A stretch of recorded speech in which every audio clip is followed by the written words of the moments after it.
Coming up on UCF Nightly News, UCF alerts are up around campus, but is crime up overall? Find out what students can do to protect themselves. It's 1 year after a UCF student was struck and killed. Find out what's being done to keep pedestrians safe. And the Knights bring home a win from Hawaii. Nightly News was in the Aloha State covering UCF softball's big weekend. You're watching Nightly News, covering the UCF community and the greater Orlando area. Nightly News starts now.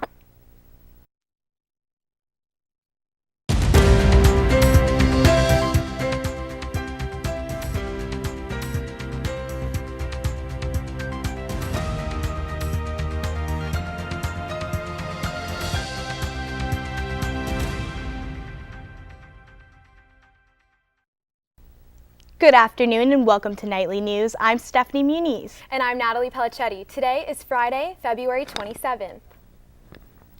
A Valencia student is still recovering after a stabbing on Monday night. An attacker stabbed the 18-year-old multiple times during a fight outside of Knight's Pub.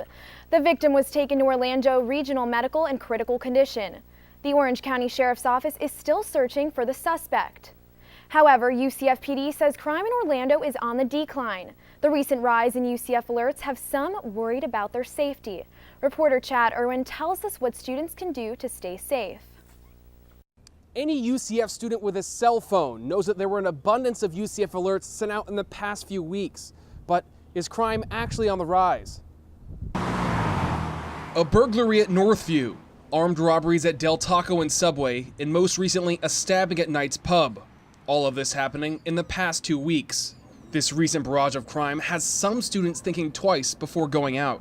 So it has me feeling worried about going simple places like CVS, not even thinking about going out at night. I have spent time with friends who live at Night Circle. I usually spend 1 or 2 nights there, and right now I'm holding off on that because it feels a little sketchy.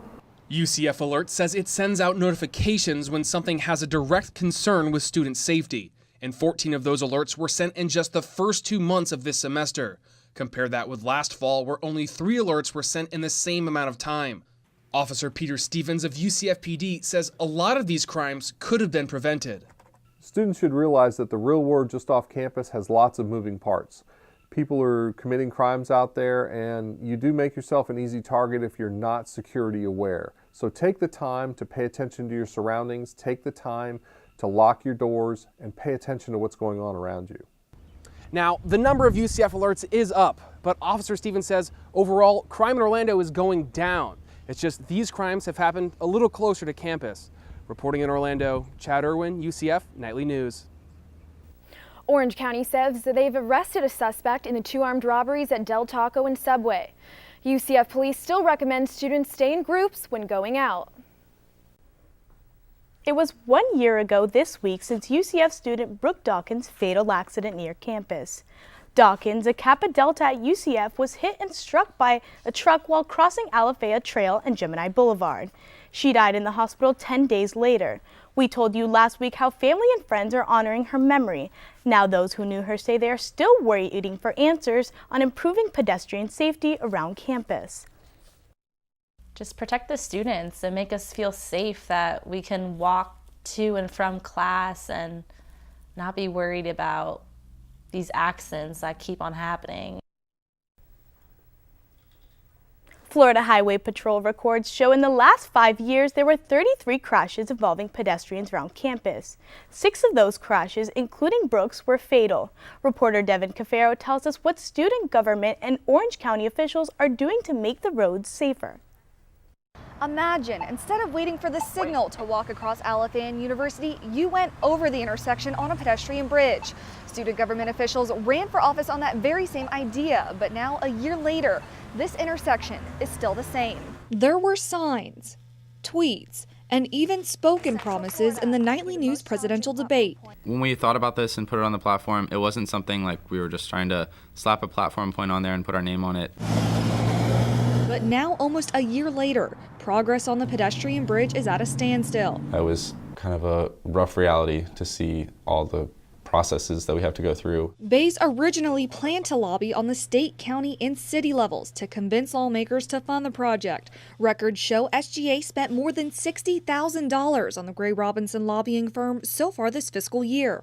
But Bays says none of that money went towards the bridge. Because we have to do the study, we have to get in with that stuff first before we can go for the money. And if we find out the pedestrian bridge is really the best thing, which is still kind of up in the air at this point. And now the idea is stuck in an Orange County study. One big problem, the price tag.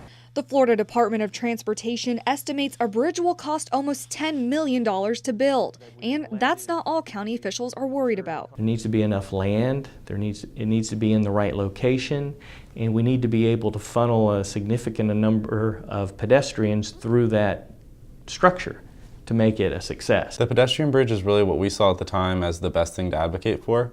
And as we've gathered more information and had the chance to be a part of this study, it's one of those things that we're trying to learn. Bays says he hopes the next administration will continue working with the county to improve pedestrian safety around campus. As for the study, project managers say they'll release their official recommendations this summer. In Orlando, Devin Cafaro, UCF Nightly News.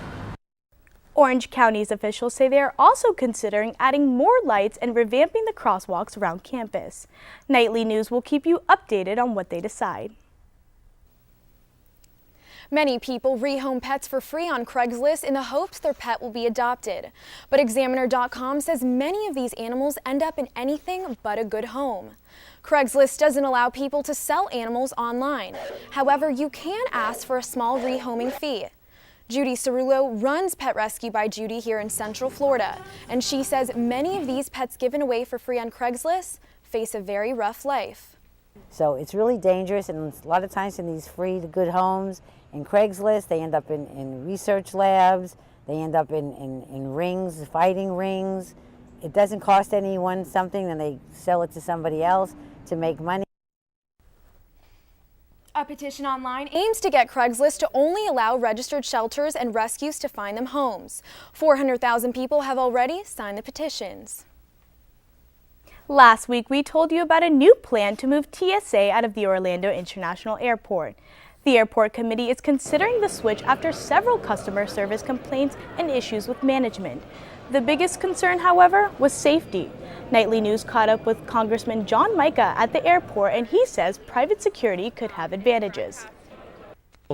When I've had it privately and independently tested, I find, and the results that speak for themselves, the private screening under federal supervision performs statistically significantly better.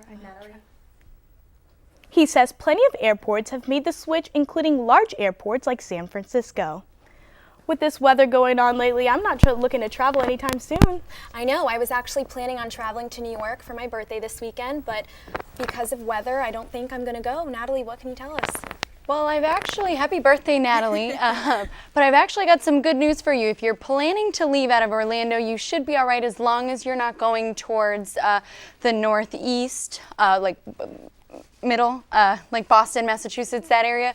Everyone else is looking pretty good. Here in Orlando, however, we're looking pretty consistent with the rest of the week. It's 63 degrees outside right now. There's a 20% chance of rain. The winds are coming at 11 miles per hour from the north-northeast, and that humidity is a little high at 61. But all in all, it should be an okay day for your birthday. Thanks, Natalie. When we come back, NASA has plans to send a drill to Mars, and UCF students are working to make sure their design goes to the red planet. And Disney tickets top $100. Find out what the increase means for students.